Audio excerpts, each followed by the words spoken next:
Muy buenas amigos de Agenda Económica, su programa preferido de análisis económicos nacional e internacional.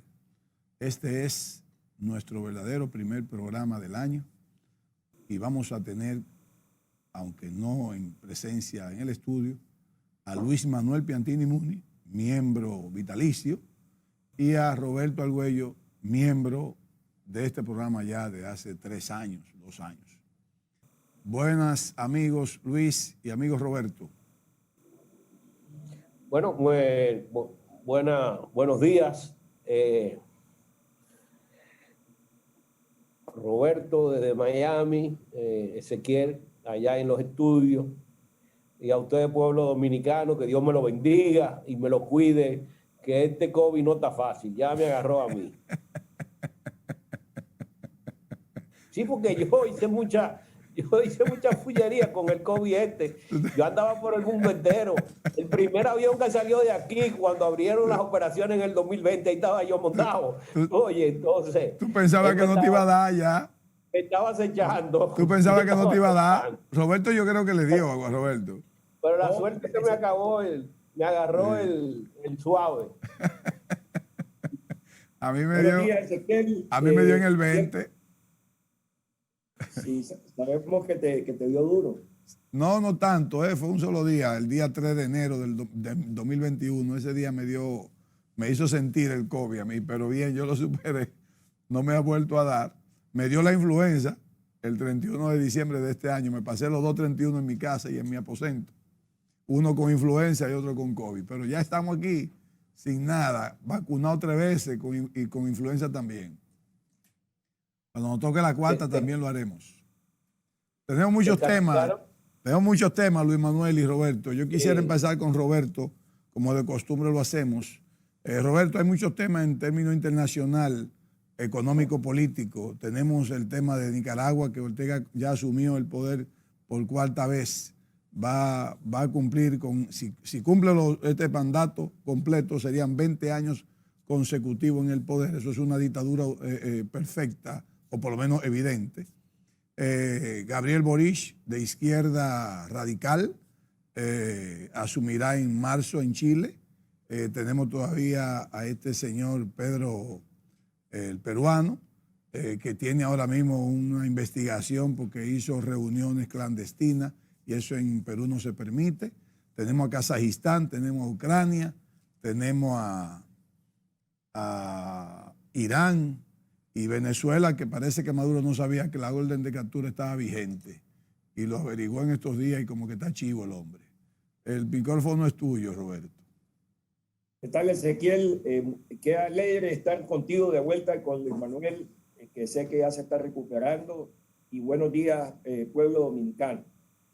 Vamos a comenzar con un tema que aquí en Estados Unidos está supremamente caliente, dado que Estados Unidos también es muy importante para las relaciones comerciales y políticas de República Dominicana. Eso se llama inflación.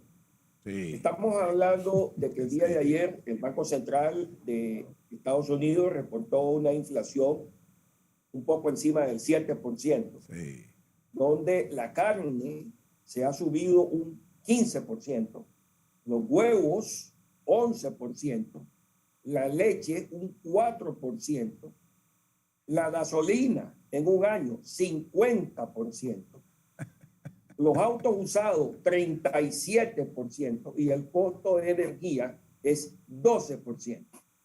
Entonces, aquí hay varias preguntas. La primera pregunta que Luis Manuel Piantini ha venido señalando, afortunadamente bien, es de que esta inflación no es momentánea, como grandes economistas aquí de Estados Unidos, incluyendo los economistas del Banco Central, han venido diciendo que es una inflación momentánea, pero aparentemente no es momentánea y tampoco es transitoria. Yo voy a dejar que Luis Manuel le explique eso. Y esto se debe a que cuando se suben los precios es muy difícil bajarlos. Y el hecho, por ejemplo, que hay industrias que el componente de la mano de obra es un componente importante del costo del producto. Y la mano de obra va para arriba y a nadie le van a bajar los sueldos. Entonces yo disputo y estoy 100% de acuerdo con el análisis que hace más de 12 meses viene tocando de Manuel Piantini, de que la inflación no es transitoria.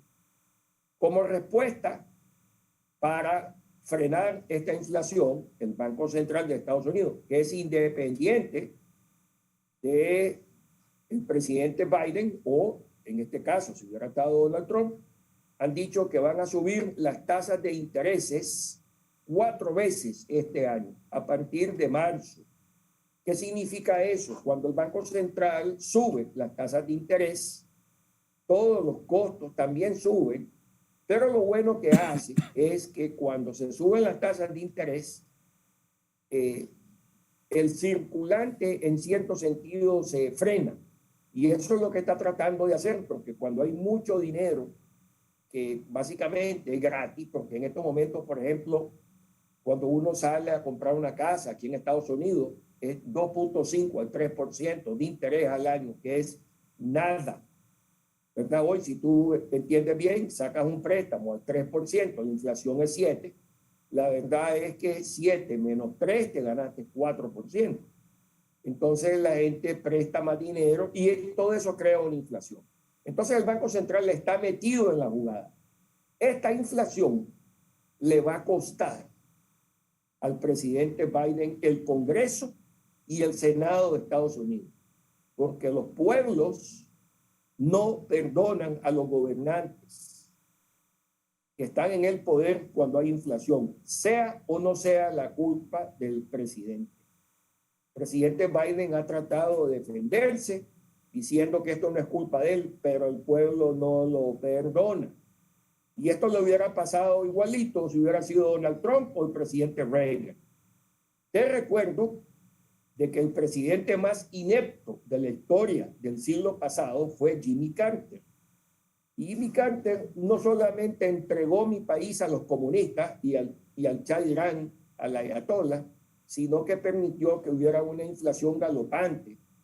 Y yo me recuerdo que era banquero y pagaba de intereses el 18%. Llegaban personas al banco y yo les pagaba 18% por sus depósitos a 90 días, unas tasas exorbitantes. No recuerdo cuántos eran las tasas en República Dominicana cuando había inflación galopante en Estados Unidos, pero yo me imagino que era el doble de lo que estaba en Estados Unidos. Entonces, para terminar, la inflación en Estados Unidos está muy fuerte. No la veo bajando. El costo de la gasolina sigue alto. El Banco Central de Estados Unidos va a subir los intereses. Eso puede frenar un poco la economía, pero todavía hay muchos dólares. Te recuerdo de que cuando vino la pandemia, el gobierno de Trump metió una infusión de dinero hacia la economía impresionante. Y eso ha continuado con el presidente Biden al momento de que quiso pasar $2 trillones en nuevos programas y fue frenado por sus propios partidos. Así que todo esto que está pasando en Estados Unidos tiene un fuerte efecto en tu país. Y le paso la palabra a Luis Manuel Piantini. Yo me quiero hacer una pregunta a Luis Manuel ahí, ya que le pasaste la palabra a él. Luis Manuel, la historia económica de Estados Unidos en materia de política, de tasa de política monetaria, la más alta que yo recuerdo es 2.5. ¿Cuál tú recuerdas? Porque tú tienes mucho más conocimiento que yo ahí. De tasa de política monetaria, la más alta que tú recuerdas, ¿cuánto? 2.25, 2.5. No, porque fíjate lo que está mencionando Roberto, que en el año 80 estaba en 18% la tasa de interés de los préstamos, ¿no? ¿Verdad? Depósito. Sí, pero de depósito. Sí. O sea, que el préstamo era peor. Entonces, de depósito, si estaba en 18, la de la Reserva Federal seguramente estaba 3 puntos, 4 puntos menor. No la recuerdo. Es que no la recuerdo. Sí, pero bueno. Sí. Una época muy difícil. Sí. Ahora, ya han habido tanta crisis que uno algunas veces se olvida de las cosas, porque mira, te voy a decir algo. Aquí se está hablando de incertidumbre, que algunas veces uno es muy exagerado, pero desde el año 1995 para acá, cada 5 o 4 años hay una crisis. La crisis mexicana, la crisis rusa, la crisis asiática, la crisis de los loan allá en los Estados Unidos, de esto de las casas, housing and loan, que hubo una crisis ahí por los años 2000 y pico, Roberto. De las asociaciones de ahorro y préstamo. Saving and loan. Ahí. Después vino el aumento de los commodities, que fue explosivo también. Al principio de los 2000, a partir del año 2004-2005, hubo una explosión de los commodities y después vino la crisis financiera, la crisis bancaria grande. Y fíjate en lo que estamos nosotros ahora. Y entre ellas han habido crisis a nivel mundial también. O sea que la economía mundial está en una situación que es muy peligrosa porque ahora ya hay demasiado desequilibrio en el mercado. Mira, lo que estaba diciendo Roberto, de que al principio Trump, al principio de la pandemia, y de verdad, Trump fue el que más quiso impulsar, darle liquidez a la gente. Yo recuerdo eso. Y también fue el que más empujó lo de la vacuna. O sea, Trump tiene sus personalidades, pero también ha tenido cierto tipo de actuaciones positivas en los Estados Unidos, aunque muchos no lo quieran aceptar. ¿Por qué? Porque es un extremista en muchas otras cosas, y principalmente en la parte constitucional. Lo que hizo después de las elecciones, eso es imperdonable. Ahora, en los Estados Unidos inyectaron, Roberto y Ezequiel, 25% del Producto Interno Bruto en la economía. Eso se tiró a la calle, naturalmente. Se paralizó todo y entonces el gobierno comenzó a tirar dinero a través del Banco Central. El Banco Central prácticamente puso su pasivo monetario, igualó a los pasivos monetarios acumulados desde que fue creado en prácticamente un año. Ya tú sabes el volumen de recursos que se tiró a la calle. Entonces, naturalmente, ustedes recuerdan, todo el mundo recuerda que la economía estaba totalmente paralizada. Cuando yo dije que salí aquí, el primer avión que salió hacia los Estados Unidos, ahí me monté. Cuando yo llegué al aeropuerto de Miami, yo vi ese cementerio, yo me puse tétrico, yo digo, ay Dios mío. O sea, había una parálisis completa de la economía en todas partes, porque Europa fue el primero que más sintió los efectos del COVID y el cierre de los negocios. Entonces, ¿qué pasa? La economía comenzó a abrirse, las vacunas comenzaron a ponerse, la gente comenzó a activarse y había una acumulación de ahorro porque todo ese dinero, una parte no se utilizó. La mayoría de ellos porque la gente estaba en la casa metida y no gastaba. Gastaba en comida, gastaba en lo esencial, pero lo otro lo tenía guardado. Entonces hubo una acumulación de ahorro como por el equivalente al 8% del Producto Interno Bruto. En los Estados Unidos estoy hablando. Porque a nivel mundial, el apoyo que se dio a nivel mundial por los gobiernos, solamente de las economías avanzadas, fue de 15 billones de dólares. Eso equivale al 21% del Producto Interno Bruto, del 80% del Producto Interno Bruto global. Es una cosa monstruosa. Entonces, hablan de que no hay un efecto de liquidez. Sí, hay un efecto de liquidez. Y por eso Larry Summers, y por eso Martin Wolf, y por eso Blanchard, de cuando Biden entró, que quiso introducir el apoyo del 1.9 billones que se aprobó de apoyo adicional a la familia, ellos dijeron, espérense, ha habido una acumulación de ahorro, vamos a que eso se divida mejor y lo que ustedes quieren para infraestructura, que alrededor de un trillón de dólares era en ese momento, hablando de trillones en términos de la moneda americana, vamos a sacarlo de aquí, y el otro, el 0.9, bueno, pues se le da adicionalmente a aquella familia que más lo necesiten.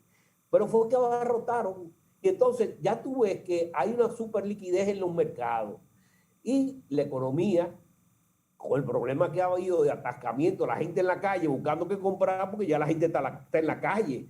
Entonces ha habido problemas en la oferta de productos. Y naturalmente las empresas cerradas, los obreros que se fueron, muchos de los barcos que transportaban fueron llevados a chatarra en Turquía, los contenedores tirados en los puertos. Todo eso creó un problema enorme en términos de coordinación de las actividades productivas en cadena, que él ha producido también un efecto sobre la oferta. Entonces hay un exceso de liquidez y entonces hay adicionalmente un defecto en la oferta.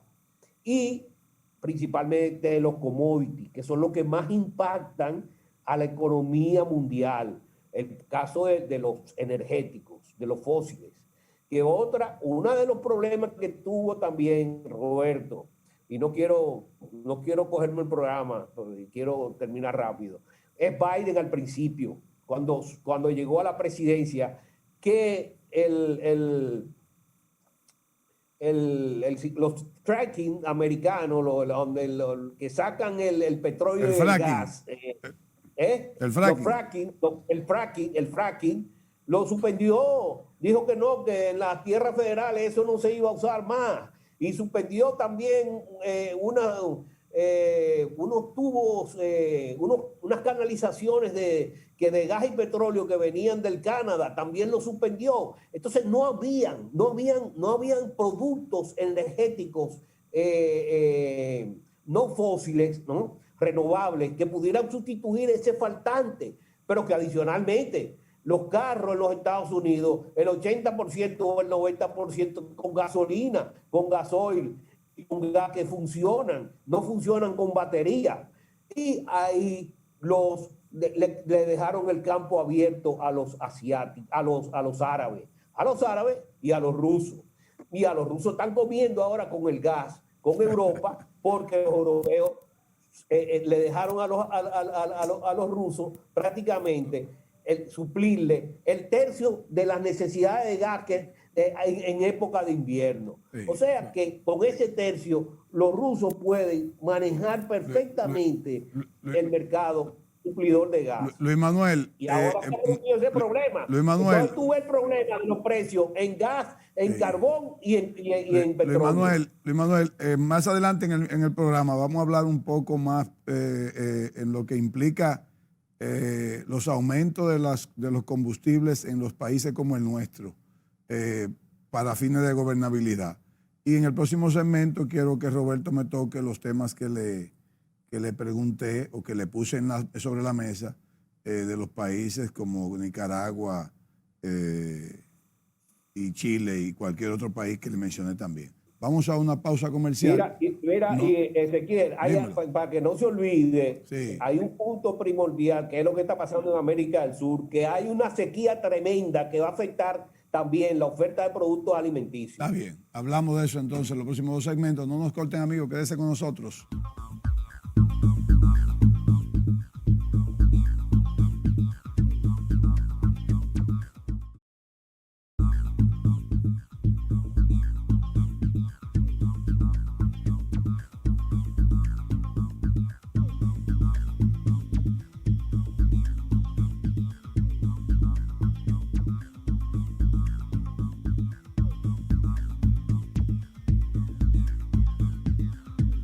Bien, continuamos en Agenda Económica con Luis Manuel Piantini y un servidor, Ezequiel Molina Saldo, y nuestro invitado, miembro del programa, Roberto Argüello. Digo invitado miembro porque yo digo que él es miembro y él dice que él es invitado. Ellos están por plataforma Zoom. Roberto. Bueno, Ezequiel, ¿a dónde querés que comencemos? Veme haciendo pregunta por pregunta. Donde más te acomoda. Vamos a hablar de Nicaragua, hablemos de Chile. Si puede hablar un poco de Kazajistán, Ucrania, también sería interesante. Bueno, hay países de izquierda cuyos líderes han salido electos. Y hay países de izquierda donde los líderes salieron electos y se tomaron el poder. Entendamos eso. Chávez salió electo. Muchos amigos míos se enredaron y apoyaron a Chávez. Y después Chávez se le volteó. Dicen ellos. En mi opinión, nunca se le volteó. Chávez lo cubrió. Lo que pasa es que hay ciertos países que la democracia está sembrada en piedra y hay otra que está sembrada en papel. En el caso de Estados Unidos está en piedra. Ya viste que Trump trató de ver cómo él, perdiendo, ganaba. Inclusive envió a un montón de gente al Capitolio a tomarse el Capitolio, ¿verdad? Para ver cómo no votaban que Biden fuera el presidente. Y hoy, un año después, el Partido Republicano, que le tiene pánico a Donald Trump, dicen que el 6 de enero del año pasado no pasó nada. Y ahí está la televisión, todo el mundo lo vio. En el caso específico de Chile, donde tenemos un presidente joven de 35 años de izquierda, lo cierto es que en Chile las instituciones funcionan. Al igual que el Perú, que funcionan menos, pero en el Perú funcionan y tú ves que salió electo un presidente por minoría de votos y ha tratado de hacer cosas y el Congreso no lo deja. Y creo que próximamente, si sigue así, le van a dar, lo van a sacar. Entonces, el presidente de Chile, que es un muchacho joven, que no entiende, esa juventud de 35 años no entiende lo que pasó con Pinochet, con Allende, el desastre que era Chile, el comunismo que se estaba metiendo, los castristas que se estaban tomando Chile como se tomaron Venezuela. Lo cierto es que hoy las instituciones chilenas son muy fuertes. Yo creo que el presidente va a tener que jugar dentro de las reglas del juego. Si va a tratar de cambiar todo, pudiera ser, pero no le va a ser tan fácil. Lo mismo es en el Perú. Vamos ahora al tema de Bolivia. En Bolivia las instituciones son de papel, no existen. En Venezuela tampoco. En el caso específico de El Salvador, el presidente Bukele salió electo siendo un presidente muy joven. Y lo cierto es que luego no solamente ganó arrolladoramente contra los dos partidos tradicionales, sino que después ese gane que tuvo, después, 2 años después, arrolló con el Congreso, donde se ganó el 60-70% del voto. En el caso específico de Nicaragua, Daniel Ortega sale electo en el año 2006 porque el Partido Liberal se divide en dos. Estaba el Partido Liberal de un gran amigo mío que es Eduardo Montealegre y estaba el partido del expresidente Arnoldo Alemán, que es extremadamente corrupto y que visitaba mucho tu país. Entonces, ¿qué pasó? Entre los liberales sacaron el 56 al 57% del voto y Ortega sacó el 37-38% del voto. Si hubiera habido una segunda vuelta, los liberales hubieran ganado. ¿Pero qué pasó? Subió Ortega y poco a poco, estando en el poder, comenzó y se tomó la Corte Suprema de Justicia, se tomó el Consejo Supremo Electoral, y todas las instituciones y todas las funciones del Estado, básicamente él las llevó al punto de que luego el Congreso dijo que la ley de no reelección, que eso no es constitucional, y entonces le permitieron a Daniel Ortega volver a correr y volver a correr. Y lo que pasa es que cuando tú tienes una persona como él, que fue un líder histórico del sandinismo, que maneja muy bien las armas, cuando una persona que es militar llega al poder por el voto, bajarlo después por el voto es muy difícil. Y eso es lo que está pasando en Nicaragua. Y con El Salvador va a ser lo mismo. Fíjate que en El Salvador es un poco diferente, porque el presidente Bukele, que es un hombre joven, es un hombre inteligente. Al final, sí, El Salvador depende muchísimo de los Estados Unidos. Todas sus exportaciones, todas las remesas. Es un caso parecido al de República Dominicana. Y a pesar de que él le está coqueteando a China, lo cierto es que los chinos le pueden aportar 1 billón, 2 billones, pero al final lo que vale son las relaciones con los Estados Unidos, que fíjate que es interesante lo que pasó en Honduras. En Honduras, por 8 años, tuvimos un presidente de derecha, pero fue un presidente de derecha que era la derecha de él, donde básicamente él y sus secuaces se aprovecharon del poder, hicieron toda clase de negocios, apartaron al sector privado, apartaron a toda la gente de que podía producir honestamente y instalaron básicamente una mafia empresarial en Honduras. El Ricardo Zúñiga, que es miembro del Consejo de Seguridad Nacional de Estados Unidos, uno de los principales asesores de Biden, de origen hondureño, dijo hace 8 meses en Honduras de que en Honduras se desaparecían 3 billones de dólares al año del gobierno que iban a las arcas de personas del gobierno actual. 3 billones de dólares. No lo digo yo, no lo dice una persona opuesta a la gente que está gobernando en estos momentos, sino que lo dice un miembro de la administración Biden, que es una persona supremamente bien informada. Entonces el pueblo de Honduras le pasa la factura al partido del presidente Hernández y al Partido Liberal y sale electo la esposa del presidente Manuel Zelaya, quien había sido sacado en pijamas por los militares. No sé si te acuerdas de eso. Claro, 2008. Y te recuerdo algo más. ¿Tú sabes quién es la persona que el expresidente Zelaya más aprecia en el mundo? Leonel Fernández. Sí, señor. Porque Leonel Fernández, con él lo trató como un príncipe, como un jefe de Estado, con respeto. Y este hombre, con quien yo no tengo ninguna participación, ni quiero ser su amigo, pero lo cierto es que lo admiro, porque decidió volver a su país en una circunstancia que pudiera haber sido asesinado. Mira qué clase de coraje lo que tiene este hombre.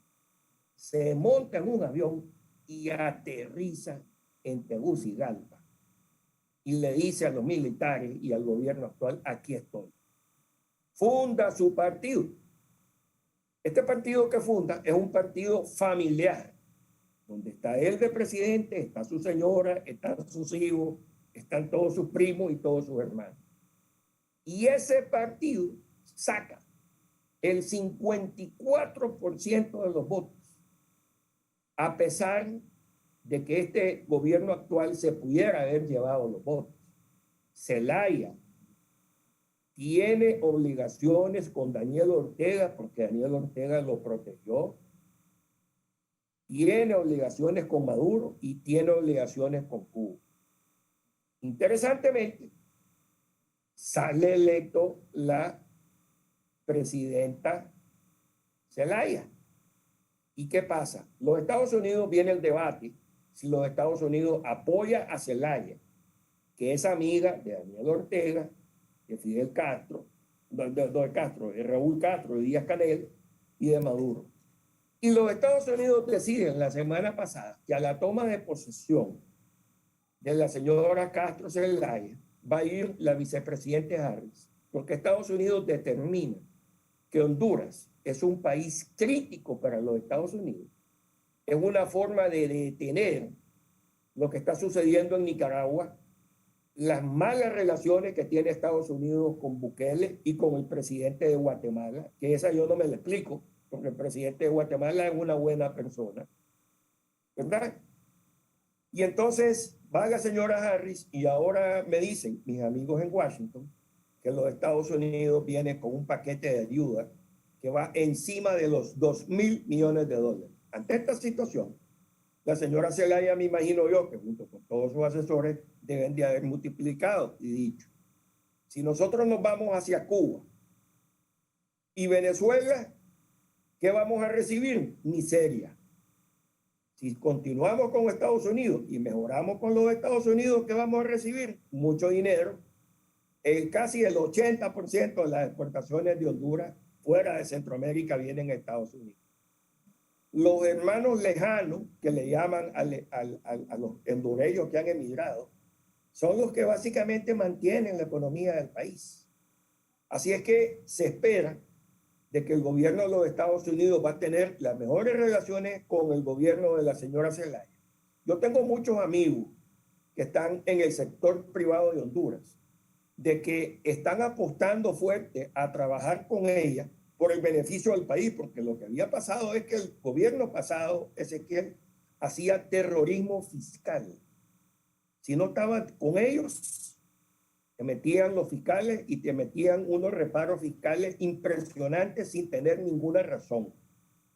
Si tú tenías una industria, te bajaban los aranceles a cero y te importaban bienes de China a cero arancel. ¿Y quién importaba? El hermano del presidente, el primo hermano del presidente y el amigo del presidente. Entonces había una competencia desleal con el sector privado.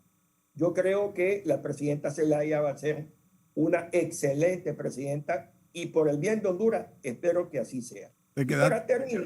Para terminar, te quiero decir de que tu país, República Dominicana, en estos momentos es el país para invertir en Latinoamérica.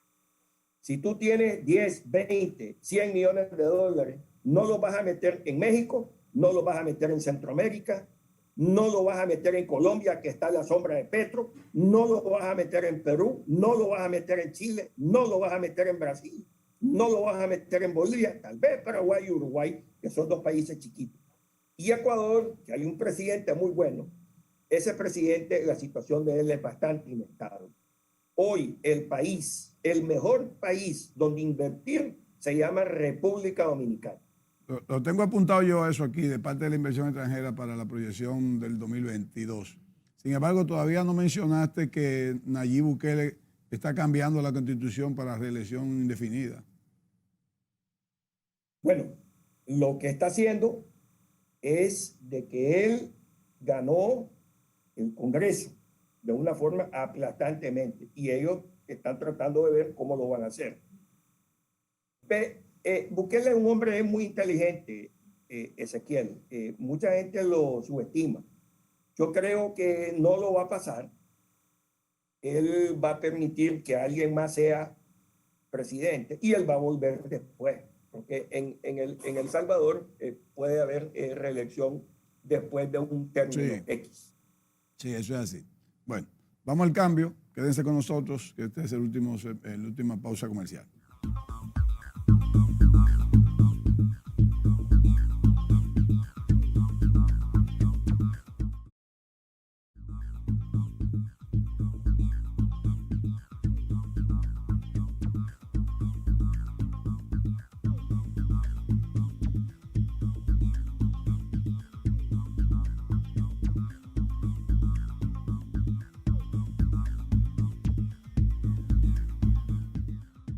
Bien, continuamos en Agenda Económica. Luis Manuel, te dejo a ti una especie como de resumen comparativo, año 21, año 22, la economía dominicana, aumento del combustible, aumento de la tarifa eléctrica, deuda, remesa. Haznos un resumen, Luis Manuel, casi comparativo. Algunas de las cosas que dijo Roberto. Por ejemplo, Roberto se refirió al Perú. Y el Perú es una de las economías que mayor crecimiento va a tener ahora en América Latina. Naturalmente, el año pasado se derrumbó también, o sea, cayó tremendamente. Se señala el BID que el crecimiento estaría alrededor del 13.2%. O sea, y creo que la primera es Panamá, la primera que dicen ellos que va a crecer es Panamá. Ahora, ¿qué ha pasado en Perú, Roberto? Que tú mencionabas Perú. Mira, en Perú ha habido mucha inversión privada. ¿Por qué? porque es un elemento básico.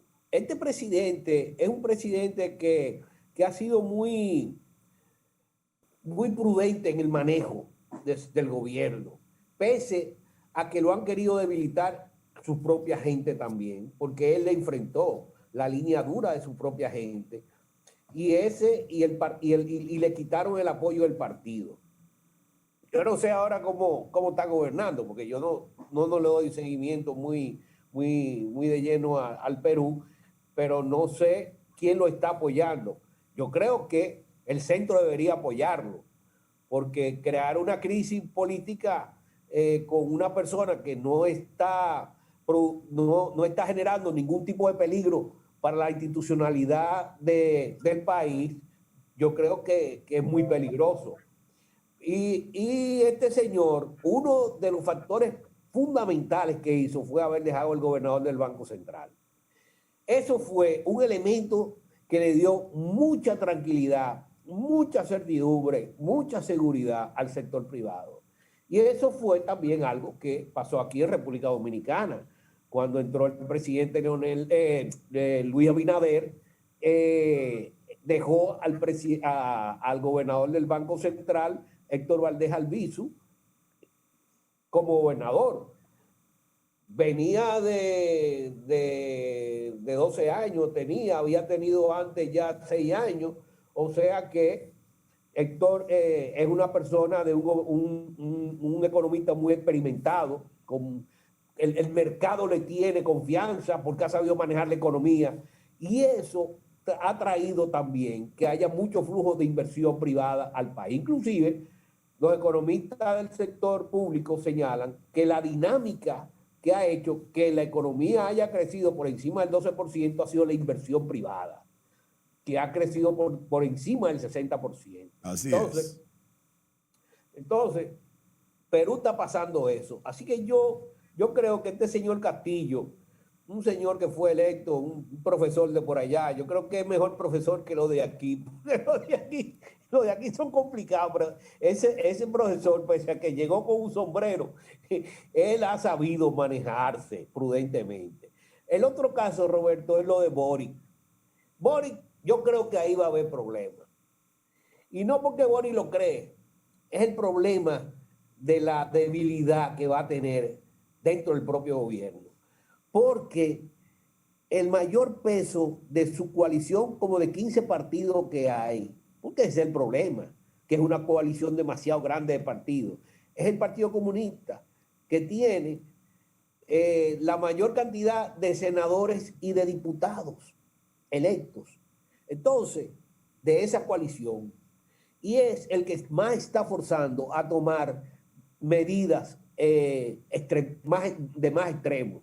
Me parece que Boric, y por el nombramiento que hizo de su secretario de Estado, vamos a decir, provisional ahora en el periodo antes de la toma de posición, es una persona ecuánime, creo que va hacia el centro, que está buscando una coalición más del centro, se acercó a la Democracia Cristiana, se acercó al Partido Socialista, que era otra coalición que había de los que habían gobernado antes, que no querían saber de ellos, y al final se acercó y ha estado manejándose con ellos. Yo espero que Chile pueda salir hacia adelante, pero con ese espagueti que hay ahí, yo dudo mucho que Chile pueda salir adelante. Yo creo que Chile va a una situación demasiado difícil. Chile se ha precipitado. Chile era una economía con muchas posibilidades, una economía muy pujante, una de las principales economías que ya estaba saliendo, ¿no? Y estaba entrando a ser país ya de ingreso alto. Pero desgraciadamente hubo un problema hace 2 o 3 años que creó mucha incertidumbre y ha hecho que la economía chilena pues se debilite. Eso me quería referir a lo que Roberto había hablado sobre Chile y sobre Perú. Aumento de combustible, Luis Manuel, en los países como Yo no lo recomiendo. Mira, te voy a decir algo. la subida de precio de los combustibles a nivel internacional que han habido desde el año 71, 72, hace 50 años, era para que este país hace rato hubiera definido ya y hubiera puesto en ejecución una estrategia de sustitución del carburante con mayor colectivización del transporte público y menos caos en las calles. Pero eso es lo que hay. Ahora, yo recuerdo una vez Balaguer puso en ejecución un programa donde él lo que hacía era que alteraba el volumen pero no el precio. O sea, para quitarse la presión sobre el valor total, lo que hacía era que reducía el volumen de importación, pero mantenía el precio. ¿A cómo? Yo recuerdo que en una época solamente podían circular los carros pares y los carros impares.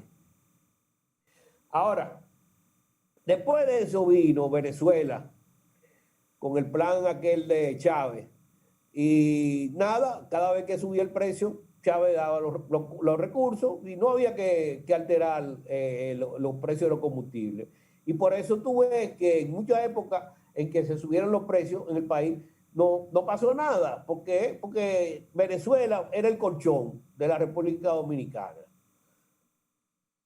Ahora, Venezuela no es colchón, ni puede ser colchón. Venezuela está en una situación que está quebrada.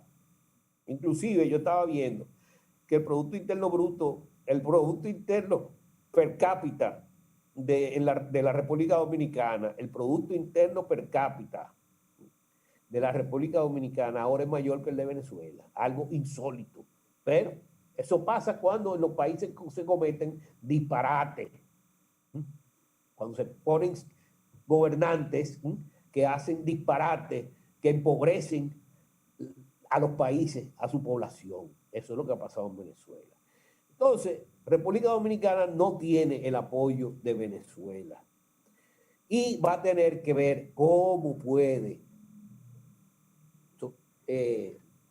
paliar esta situación que puede ser que sea de un año, de año y medio, en lo que se termine la presión que hay en el mercado de incertidumbre. Uno no sabe porque hay un pleito ahí echado prácticamente en los rusos por Ucrania. Hay mucha tensión geopolítica en muchos sitios. O sea que nadie sabe lo que va a pasar con el mercado del petróleo. Nadie lo sabe. Entonces, lo mejor es estar preparado. Ahora, yo le digo al gobierno que no altere los precios. Si hay cosas que son sensibles, son los precios de los alimentos, de los productos básicos que consume la población. Acordémonos del año 1984, de aquel famoso explosión que hubo cuando se aumentaron los precios de los productos alimenticios y también ha habido problemas aquí cuando se han aumentado los precios de los combustibles. Yo no te digo que no se aumente porque se han ido aumentando, la población lo ha ido aceptando, pero eso llega a un momento de asimilación. ¿Por qué? Porque la capacidad de compra de la gente se cae. Se cae. Ahora, hay que ver la forma de cómo el gobierno va a enfrentar esa situación. Y yo le aconsejo que no lo enfrente vía aumento de los precios de una manera aguda. Puede ir subiendo escalonadamente, poco a poco, no es la que se vaya asimilando las cosas, si los precios siguen aumentando internacionalmente, pero que haya un medio también en que el gobierno pueda ahorrar vía el volumen de importación. Bueno, el tema chileno es un caso atípico que va a haber que irlo analizando al día a día, porque la verdad que Chile llega a la izquierda radical sin ningún tema de corrupción fuerte. Lo que yo sí entendí y entiendo es que es un problema de liderazgo político fuerte que tiene Chile, que de pronto cae a un muchacho prácticamente joven y desconocido y con poca experiencia. La izquierda en Brasil yo la reconozco como un régimen de gobierno que creó riqueza, salvo ese episodio oscuro de Odebrecht. Pero realmente la izquierda de Brasil no fue una izquierda negativa para fines de ellos fortalecerse económicamente. Vamos a ver cómo la izquierda en El Salvador, vamos, como dice Roberto, que Bukele es un poco más inteligente de lo que uno cree. A mí me parece que es un pichón de dictador ahí en potencia. De verdad que lo veo así. Yo creo que se va a reelegir, Roberto, porque he hablado con varios salvadoreños y me dicen que los ánimos de él es de seguir en el poder. Ya hay izquierdas que están evidentemente fracasadas, como la de Cuba, la de Nicaragua y otras izquierdas que han surgido en América Latina. Vamos a ver cómo pasa, porque a mí lo de Chile solamente me dice, bueno, es que es un asunto de liderazgo político que lo va a llevar a arrepentirse si es una izquierda radical en ejercicio como la que vemos en su papel. En papel es una izquierda radical. Vamos a ver si una cosa es el papel y otra cosa es el ejercicio, como pasa en Estados Unidos, que los presidentes dicen muchas cosas, pero el establishment norteamericano impone cosas que por más que usted dijo en campaña no lo puede hacer. Ojalá que así sea en Chile. Ojalá que así sea. Si tienen algún resumen. No, eso es, Ezequiel, sería interesante que invites al presidente del Consejo Superior de la Empresa Privada de Honduras al programa. Ok. ¿Verdad? Vamos a coordinarlo. Yo lo puedo cuadrar con él. Vamos a coordinarlo. Porque lo que pasa es que Honduras va a ser un ejercicio de política exterior de Estados Unidos. Sí, vamos a coordinarlo. Te lo agradeceríamos mucho, pues. Bueno, muchas gracias. Muchas gracias, amigos televidentes, por meterse con nosotros y a ustedes también por hacerlo por vía Zoom. Esto lo hacemos con mucha dedicación para fines de que conozcan nuestros análisis económicos nacionales e internacionales. Recordemos que para el año 2022 este programa cumple 16 años en el aire ininterrumpidamente. Dentro de un mes cumplimos 16 años, donde Luis Manuel Piantini es fundador igual que yo. Hasta la próxima. Que Dios los bendiga.